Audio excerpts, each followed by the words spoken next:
right in front of the dangerous slave owners. People couldn't ignore him anymore. He started receiving invites to new cities to talk about child labor. 2 years later, at the age of 12, my age, Iqbal was gunned down while riding his bike.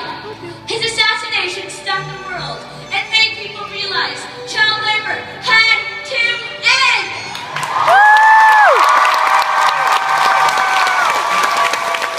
The famous funeral, a rule said, the day Iqbal was murdered, 1,000 new Iqbals were born!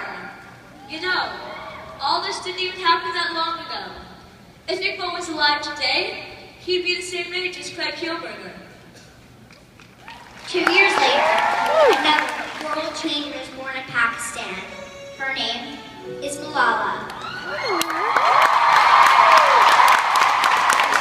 She was born and had filled with violence, gunfire, and bombs that broke at night. She lost her right to live in peace, her right to be treated with equality, and her right to an education. To get an education, Malala and many of her friends studied in secret. This doesn't just happen in Pakistan. Around the world, there are millions of girls who are denied an education. At just 10 years old, Malala spoke up. She started a blog about the challenges she had to overcome to go to school and pursue her dream of being a doctor. For safety, she had to publish each post under a secret identity. Thousands of people read it, but it wasn't enough to solve the inequality. She believed that in order for change to happen, she needed to rear herself and give her words of thanks. Talk about courage! 1 year ago, Malala was on a bus coming home from school when a man with a gun came on board.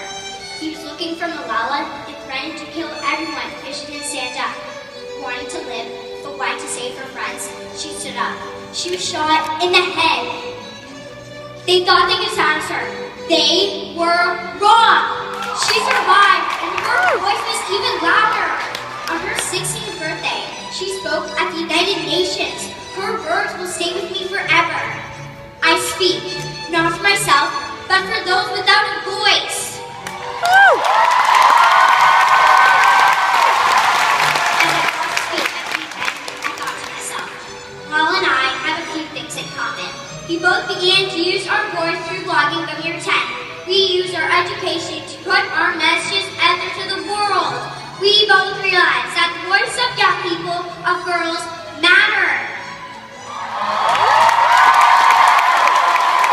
Neither one of us set out to be activists, but when our voices were heard and added to other young voices, we saw that we could change the future. Eventually, the world will become what we want it to be. As Spencer West says, there is no can't, No won't. only how. You just need to find your spot. That issue makes you take action every single day. Mine is the environment. My passion is clean water. Maybe your passions are different. Maybe it's child labor or education. Aboriginal issues or helping the homeless. Animal rights or standing up to bullying. This is your year for finding that spark.